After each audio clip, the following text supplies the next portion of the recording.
When the state highway to Rutland is closed, travelers are forced to take the Stillwater Road past Swamp Hollow. The scenery is superb in places, yet somehow the route has been unpopular for years. There is something depressing about it, especially near Stillwater itself. Motorists feel subtly uncomfortable about the tightly shuttered farmhouse on the knoll just north of the village, and about the white-bearded half-wit who haunts the old burying ground on the south, apparently talking to the occupants of some of the graves. Not much is left of Stillwater now. The soil is played out, and most of the people have drifted to the towns across the distant river or to the city beyond the distant hills. The steeple of the old white church has fallen down, and half of the 20-odd straggling houses are empty and in various stages of decay. Normal life is found only around Peck's general store and filling station, and it is here that the curious stop now and then to ask about the shuttered house and the idiot who mutters to the dead. Most of the questioners come away with a touch of distaste and disquiet. They find the shabby loungers oddly unpleasant and full of unnamed hints in speaking of the long-past events brought up. There is a menacing, portentous quality in the tones which they use to describe very ordinary events, a seemingly unjustified tendency to assume a furtive, suggestive, confidential air, and to fall into awesome whispers at certain points, which insidiously disturbs the listener. Old Yankees often talk like that, but in this case the melancholy aspect of the half-moldering village and the dismal nature of the story unfolded give these gloomy, secretive mannerisms an added significance. One feels profoundly the quintessential horror that lurks behind the isolated Puritan and his strange repressions, feels it, and longs to escape precipitately into clearer air. The loungers whisper impressively that the shuttered house is that of old Miss Sprague, Sophie Sprague, whose brother Tom was buried on the 17th of June back in '86. Sophie was never the same after that funeral, that and the other thing which happened the same day, and in the end she took to staying in all the time. Won't even be seen now, but leaves notes under the back door mat and has her things brought from the store by Ned Peck's boy. Afraid of something, the old Swamp Hollow burying ground most of all. Never could be dragged near there since her brother and the other one were laid away. Not much wonder, though, seeing the way crazy Johnny Dow rants. He hangs around the burying ground all day and sometimes at night, and claims he talks with Tom, and the other. Then he marches by Sophie's house and shouts things at her. That's why she began to keep the shutters closed. He says things are coming from somewhere to get her some time. Ought to be stopped, but one can't be too hard on poor Johnny. Besides, Steve Barber always had his opinions. Johnny does his talking to two of the graves. One of them is Tom Sprague's. The other, at the opposite end of the graveyard, is that of Henry Thorndyke, who was buried on the same day. Henry was the village undertaker, the only one in miles, and never liked around Stillwater. A city fellow from Rutland, been to college and full of book learning, read queer things nobody else ever heard of, and mixed chemicals for no good purpose. Always trying to invent something new, some newfangled embalming fluid or some foolish kind of medicine. Some folks said he tried to be a doctor but failed in his studies and took to the next best profession. Of course, there wasn't much undertaking to do in a place like Stillwater, but Henry farmed on the side. Mean, morbid disposition, and a secret drinker if you could judge by the empty bottles in his rubbish heap. No wonder Tom Sprague hated him and blackballed him from the Masonic Lodge, and warned him off when he tried to make up to Sophie. The way he experimented on animals was against nature and scripture. Who could forget the state that collie dog was found in, or what happened to old Mrs. Akeley's cat? Then there was the matter of Deacon Levitt's calf, when Tom had led a band of village boys to demand an accounting. The curious thing was that the calf came alive after all in the end, though Tom had found it as stiff as a poker. Some said the joke was on Tom, but Thorndyke probably thought otherwise, since he had gone down under his enemy's fist before the mistake was discovered. Tom, of course, was half drunk at the time. He was a vicious brute at best, and kept his poor sister half cowed with threats. That's probably why she is a fear-racked creature still. There were only the two of them, and Tom would never let her leave because that meant splitting the property. Most of the fellows were too afraid of him to shine up to Sophie. He stood 6'1" in stockings, but Henry Thorndyke was a sly cuss who had ways of doing things behind folks' backs. He wasn't much to look at, but Sophie never discouraged him any. Mean and ugly as he was, she'd have been glad if anybody could have freed her from her brother. She may not have stopped to wonder how she could get clear of him after he got her clear of Tom. Well, that was the way things stood in June of '86. Up to this point, the whispers of the loungers at Peck's store are not so unbearably portentous. But as they continue, the element of secretiveness and malign tension grows. Tom Sprague, it appears, used to go to Rutland on periodic sprees, his absences being Henry Thorndyke's great opportunities. He was always in bad shape when he got back, and old Dr. Pratt, deaf and half-blind though he was, used to warn him about his heart, and about the danger of delirium tremens. Folks could always tell by the shouting and cursing when he was home again. It was on the 9th of June, on a Wednesday, the day after young Joshua Goodenough finished building his new-fangled silo, that Tom started out on his last and longest spree. He came back the next Tuesday morning, and folks at the store saw him lashing his bay stallion the way he did when whiskey had a hold of him. Then there came shouts and shrieks and oaths from the Sprague house, and the first thing anybody knew, Sophie was running over to old Dr. Pratt's at top speed. The doctor found Thorndyke at Sprague's when he got there, and Tom was on the bed in his room, with eyes staring and foam around his mouth. Old Pratt fumbled around and gave the usual tests, then shook his head solemnly and told Sophie she had suffered a great bereavement, that her nearest and dearest had passed through the pearly gates to a better land, just as everybody knew he would if he didn't let up on his drinking. Sophie kinda sniffled, the loungers whisper, but didn't seem to take on much. Thorndyke didn't do anything but smile, perhaps at the ironic fact that he, always an enemy, was now the only person who could be of any use to Thomas Sprague. He shouted something in old Dr. Pratt's half-good ear about the need of having the funeral early on account of Tom's condition. Drunks like that were always doubtful subjects, and any extra delay with merely rural facilities would entail consequences, visual and otherwise, hardly acceptable to the deceased's loving mourners.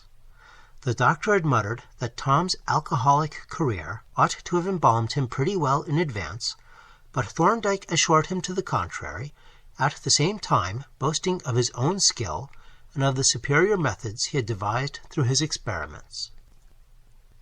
It is here that the whispers of the loungers grow acutely disturbing. Up to this point, the story is usually told by Ezra Davenport, or Luther Fry, if Ezra is laid up with chilblains, as he is apt to be in winter.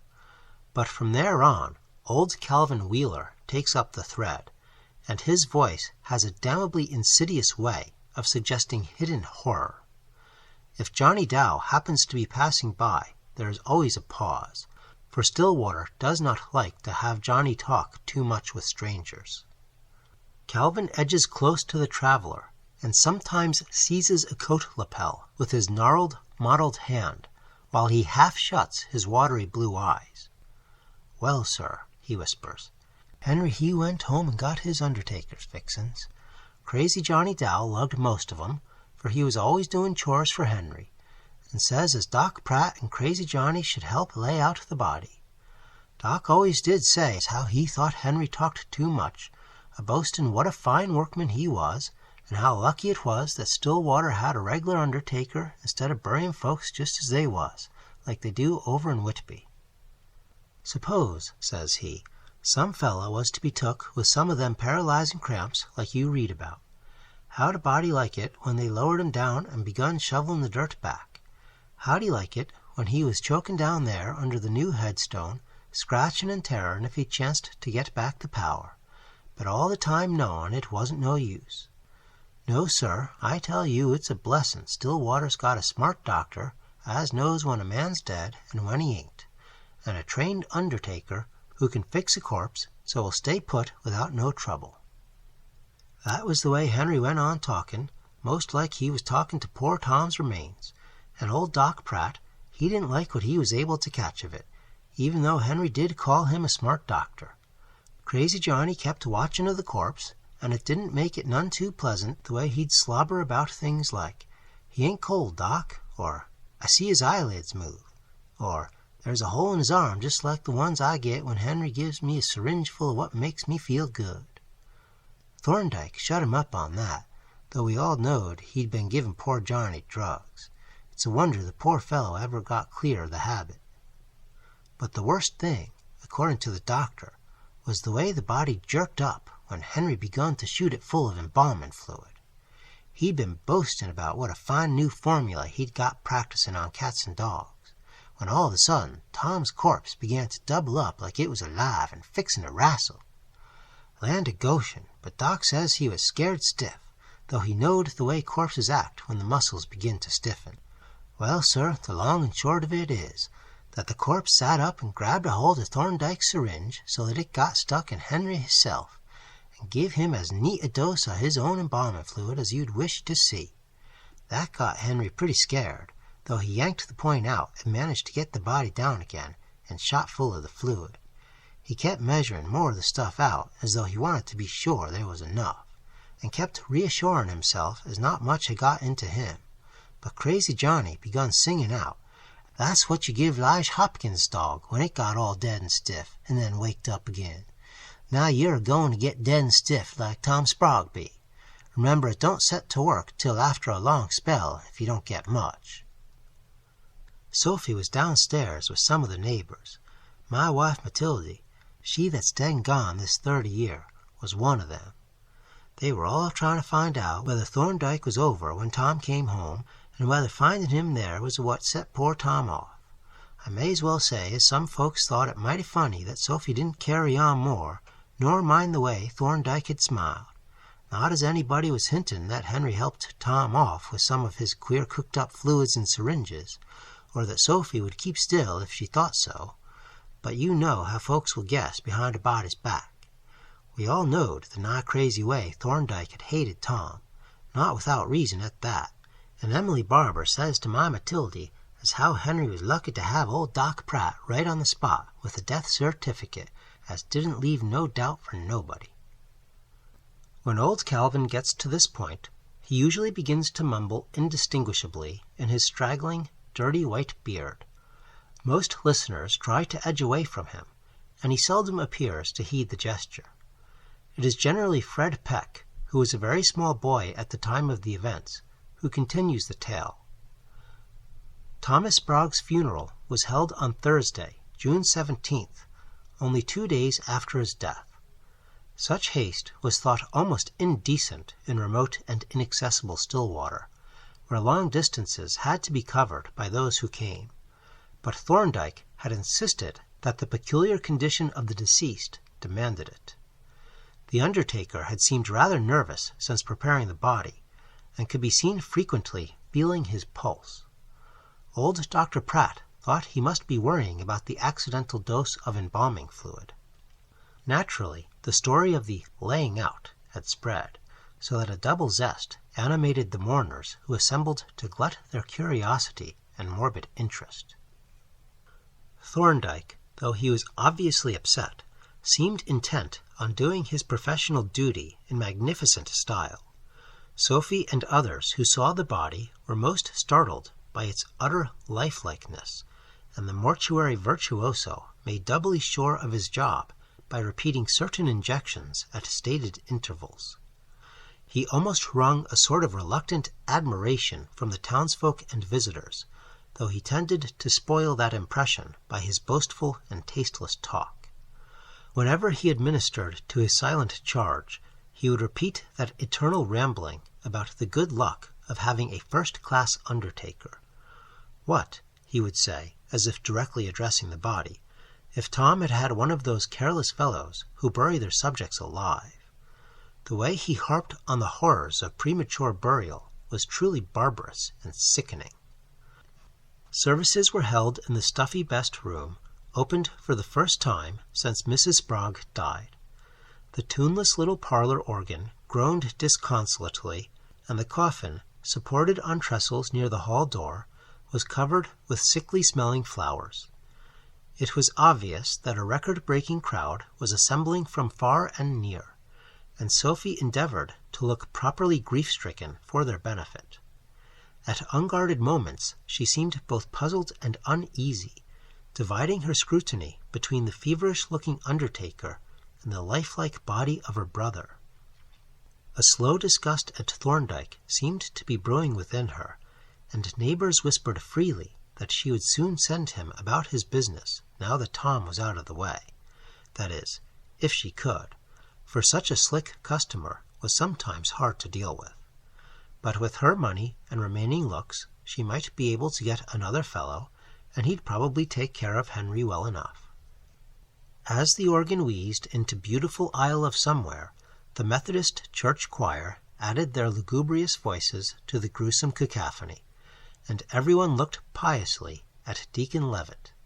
Everyone, that is, except crazy Johnny Dow, who kept his eyes glued to the still form beneath the glass of the coffin. He was muttering softly to himself. Stephen Barber, from the next farm, was the only one who noticed Johnny. He shivered as he saw that the idiot was talking directly to the corpse, and even making foolish signs with his fingers as if to taunt the sleeper beneath the plate glass. Tom, he reflected, had kicked poor Johnny around on more than one occasion, though probably not without provocation. Something about this whole event was getting on Stephen's nerves. There was a suppressed tension and brooding abnormality in the air for which he could not account. Johnny ought not to have been allowed in the house, and it was curious what an effort Thorndyke seemed to be making not to look at the body. Every now and then the undertaker would feel his pulse with an odd air. The Reverend Silas Atwood droned on in a plaintive monotone about the deceased, about the striking of death's sword in the midst of this little family, breaking the earthly tie between this loving brother and sister. Several of the neighbors looked furtively at one another from beneath lowered eyelids, while Sophie actually began to sob nervously. Thorndyke moved to her side and tried to reassure her, but she seemed to shrink curiously away from him. His motions were distinctly uneasy, and he seemed to feel acutely the abnormal tension permeating the air. Finally, conscious of his duty as master of ceremonies, he stepped forward and announced in a sepulchral voice that the body might be viewed for the last time. Slowly, the friends and neighbors filed past the bier, from which Thorndyke roughly dragged crazy Johnny away. Tom seemed to be resting peacefully. That devil had been handsome in his day. A few genuine sobs, and many feigned ones, were heard, though most of the crowd were content to stare curiously and whisper afterward. Steve Barber lingered long and attentively over the still face, and moved away, shaking his head. His wife, Emily, following after him, whispered that Henry Thorndyke had better not boast so much about his work, for Tom's eyes had come open. They had been shut when the services began, for she had been up and looked, but they certainly looked natural, not the way one would expect after 2 days. When Fred Peck gets this far, he usually pauses as if he did not like to continue. The listener, too, tends to feel that something unpleasant is ahead. But Peck reassures his audience with the statement that what happened isn't as bad as folks like to hint. Even Steve never put into words what he may have thought, and Crazy Johnny, of course, can't be counted at all. It was Luella Morse, the nervous old maid who sang in the choir, who seems to have touched things off. She was filing past the coffin like the rest, but stopped to peer a little closer than anyone else except the Barbers had peered. And then, without warning, she gave a shrill scream and fell in a dead faint. Naturally, the room was at once a chaos of confusion. Old Dr. Pratt elbowed his way to Luella and called for some water to throw in her face, and others surged up to look at her and at the coffin. Johnny Dow began chanting to himself, he knows, he can hear all we're a-saying, and see all we're a-doing, and they'll bury him that way." But no one stopped to decipher his mumbling, except Steve Barber. In a very few moments, Luella began to come out of her faint, and could not tell exactly what had startled her. All she could whisper was, "The way he looked, the way he looked." But to other eyes, the body seemed exactly the same. It was a gruesome sight, though, with those open eyes and that high coloring. And then the bewildered crowd noticed something which had put both Luella and the body out of their minds for a moment. It was Thorndyke, on whom the sudden excitement and jostling crowd seemed to be having a curiously bad effect. He had evidently been knocked down in the general bustle, and was on the floor trying to drag himself to a sitting posture. The expression on his face was terrifying in the extreme, and his eyes were beginning to take on a glazed, fishy expression. He could scarcely speak aloud, but the husky rattle of his throat held an ineffable desperation which was obvious to all. "Get me home, quick, and let me be. That fluid I got in my arm by mistake. Heart action. This damned excitement. Too much. Wait. Don't think I'm dead if I seem to... Only the fluid. Just get me home and wait. I'll come to later. Don't know how long. All the time I'll be conscious and know what's going on. Don't be deceived." As his words trailed off into nothingness, old Dr. Pratt reached him and felt his pulse, watching a long time, and finally shaking his head. "No use doing anything. He's gone. Heart no good, and that fluid he got in his arm must have been bad stuff. I don't know what it is." A kind of numbness seemed to fall on all the company. New death in the chamber of death. Only Steve Barber thought to bring up Thorndyke's last choking words. Was he surely dead, when he himself said that he might falsely seem so? Wouldn't it be better to wait a while and see what would happen? And for that matter, what harm would it do if Doc Pratt were to give Tom Sprague another looking over before burial? Crazy Johnny was moaning, and had flung himself on Thorndyke's body like a faithful dog. "Don't ye bury him! Don't ye bury him! He ain't dead no more nor Lige Hopkins' dog, nor Deacon Levitt's calf was when he shot him full. He's got some stuff he puts into ye to make ye seem like dead when ye ain't.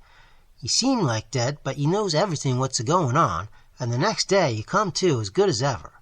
Don't ye bury him. He'll come to under the earth, and he can't scratch up. He's a good man, and not like Tom Sprague. Hope to God Tom scratches and chokes for hours and hours." But no one save Barber was paying any attention to poor Johnny. Indeed, what Steve himself had said had evidently fallen on deaf ears. Uncertainty was everywhere.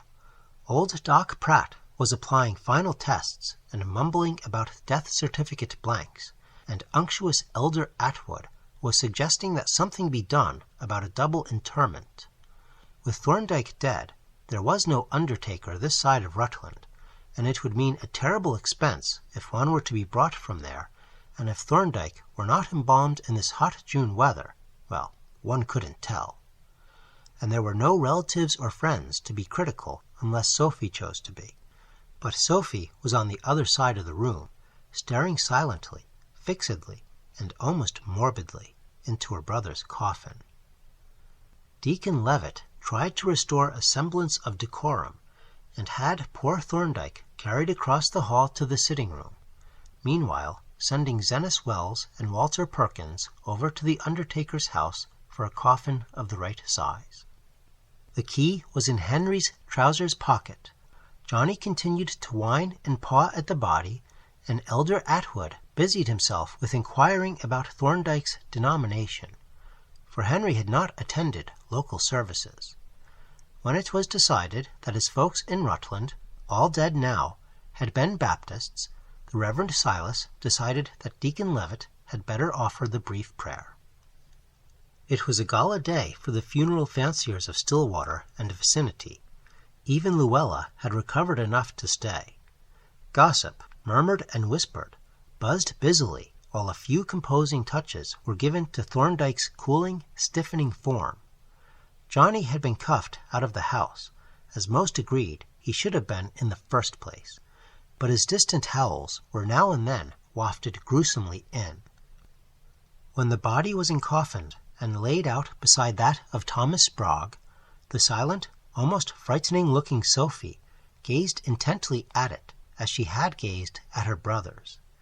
She had not uttered a word for a dangerously long time, and the mixed expression on her face was past all describing or interpreting. As the others withdrew to leave her alone with the dead, she managed to find a sort of mechanical speech, but no one could make out the words, and she seemed to be talking first to one body and then the other. And now, with what would seem to an outsider the acme of gruesome, unconscious comedy, the whole funeral mummery of the afternoon was listlessly repeated. Again the organ wheezed, again the choir screeched and scraped, again a droning incantation arose, and again the morbidly curious spectators filed past a macabre object, this time a dual array of mortuary repose. Some of the more sensitive people shivered at the whole proceeding, and again Stephen Barber felt an underlying note of eldritch horror and demonic abnormality. God, how lifelike both of those corpses were, and how in earnest poor Thorndyke had been about not wanting to be judged dead, and how he hated Tom Sprague. But what could one do in the face of common sense? A dead man was a dead man, and there was old Doc Pratt with his years of experience. If nobody else bothered, why should one bother oneself? Whatever Tom had got, he had probably deserved, and if Henry had done anything to him, the score was even now. Well, Sophie was free at last. As the peering procession moved at last toward the hall and the outer door, Sophie was alone with the dead once more. Elder Atwood was out in the road talking to the hearse driver from Lee's livery stable, and Deacon Levitt was arranging for a double quota of pallbearers. Luckily, the hearse would hold 2 coffins. No hurry, Ed Plumer and Ethan Stone were going ahead with shovels to dig the second grave. There would be 3 livery hacks and any number of private rigs in the cavalcade. No use trying to keep the crowd away from the graves. Then came that frantic scream from the parlor where Sophie and the bodies were. Its suddenness almost paralyzed the crowd and brought back the same sensation which had surged up when Luella had screamed and fainted. Steve Barber and Deacon Levitt started to go in, but before they could enter the house, Sophie was bursting forth, sobbing and gasping about "that face at the window, that face at the window." At the same time, a wild-eyed figure rounded the corner of the house, removing all mystery from Sophie's dramatic cry. It was, very obviously, the face's owner, poor crazy Johnny, who began to leap up and down, pointing at Sophie and shrieking, "She knows! She knows! I seen it in her face when she looked at him and talked to him. She knows, and she's letting him go down in the earth to scratch and claw for air. But they'll talk to her so's she can hear 'em. They'll talk to her and appear to her, and someday they'll come back and get her." Zenas Wells dragged the shrieking half-wit to a woodshed behind the house and bolted him in as best he could. His screams and poundings could be heard at a distance, but nobody paid him any further attention. The procession was made up, and with Sophie in the first hack, it slowly covered the short distance past the village to the Swamp Hollow burying ground. Elder Atwood made appropriate remarks as Thomas Sprague was laid to rest, and by the time he was through, Ed and Ethan had finished Thorndyke's grave on the other side of the cemetery, to which the crowd presently shifted. Deacon Levitt then spoke ornamentally, and the lowering process was repeated. People had begun to drift off in knots, and the clatter of receding buggies and carryalls was quite universal when the shovels began to fly again. As the earth thudded down on the coffin lids, Thorndyke's first, Steve Barber noticed the queer expression flitting over Sophie Sprague's face. He couldn't keep track of them all, but behind the rest there seemed to lurk a sort of wry, perverse, half-suppressed look of vague triumph. He shook his head. Zenas had run back and let Crazy Johnny out of the woodshed before Sophie got home, and the poor fellow at once made frantically for the graveyard. He arrived before the shovelmen were through, and while many of the curious mourners were still lingering about. What he shouted into Tom Sprague's partly filled grave, and how he clawed at the loose earth of Thorndyke's freshly finished mound across the cemetery, surviving spectators still shudder to recall. Jotham Blake, the constable, had to take him back to the town farm by force, and his screams waked dreadful echoes. This is where Fred Peck usually leaves off the story. What more, he asks, is there to tell? It was a gloomy tragedy, and one could scarcely wonder that Sophie grew queer after that. That is all one hears if the hour is so late that old Calvin Wheeler has tottered home. But when he is still around, he breaks in again with that damnably suggestive and insidious whisper. Sometimes those who hear him dread to pass either the shuttered house or the graveyard afterward, especially in the dark. Fred was only a little shaver then, and don't remember no more than half of what was going on. You want to know why Sophie keeps her house shuttered, and why Crazy Johnny still keeps a-talking to the dead and a-shouting at Sophie's windows. Well, sir, I don't know's I know all there is to know, but I hear what I hear. Here the old man ejects his cut of tobacco and leans forward to buttonhole the listener. It was that same night, mind ye, toward morning, and just 8 hours after them burials, when we heard the first scream from Sophie's house. Woke us all up. Steve and Emily Barber and me and Matildy goes over hot-footin', all in night gear, and finds Sophie all dressed and dead fainted on the settin'-room floor. Lucky she hadn't locked the door. When we got her to, she was shaking like a leaf, and wouldn't let on by so much as a word what was ailin' her. Matildy and Emily done what they could to quiet her down, but Steve whispered things to me as didn't make me none too easy. Come about an hour, when we allowed we'd be going home soon, that Sophie begun to tip her head on one side like she was a-listening to something. Then, on a sudden, she screamed again, and keeled over in another faint. Well, sir, I'm tellin' what I'm tellin', and won't do no guessing like Steve Barber would have done if he dared. He was always the greatest hand for hinting things. Died 10 years ago of pneumonia. What we heard so faint-like was just poor Crazy Johnny, of course. 'Tain't more than a mile to the burying ground, and he must have got out of the window where they'd locked him up at the town farm, even if Constable Blake says he didn't get out that night. From that day to this, he hangs around them graves, a-talking to both of them, cussing and kicking at Tom's mound, and putting posies and things on Henry's. And when he ain't a-doing that, he's hanging around Sophie's shuttered windows, howling about what's a-comin' soon to get her. She wouldn't never go near the burying grounds, and now she won't come out of the house at all, nor see nobody. Got to saying there was a curse on Stillwater, and I'm dinged if she ain't half right, the way things are going to pieces these days. There certainly was something queer about Sophie right along. Once when Sally Hopkins was a-calling on her, in '97 or '98, I think it was, There was an awful rattling at the windows, and Johnny was safe locked up at that time. At least, so Constable Dodge swore up and down. But I ain't taking no stock in their stories about noises every 17th of June, or about faint shining figures a-trying Sophie's doors and windows every black morning about 2 o'clock. You see, it was about 2 o'clock in the morning that Sophie heard the sounds and keeled over twice that first night after the burying. Steve and me, and Matildy and Emily, heard the second lot, faint as it was, just like I told you. And I'm a-telling you again as how it must have been a crazy journey over to the burying ground. Let Jotham Blake claim what he will. There ain't no telling the sound of a man's voice so far off, and with our heads full of nonsense, it ain't no wonder we thought there was 2 voices, and voices that hadn't ought to be speaking at all. Steve, he claimed to have heard more than I did. I verily believe he took some stock in ghosts. Matildy and Emily were so scared they didn't remember what they heard.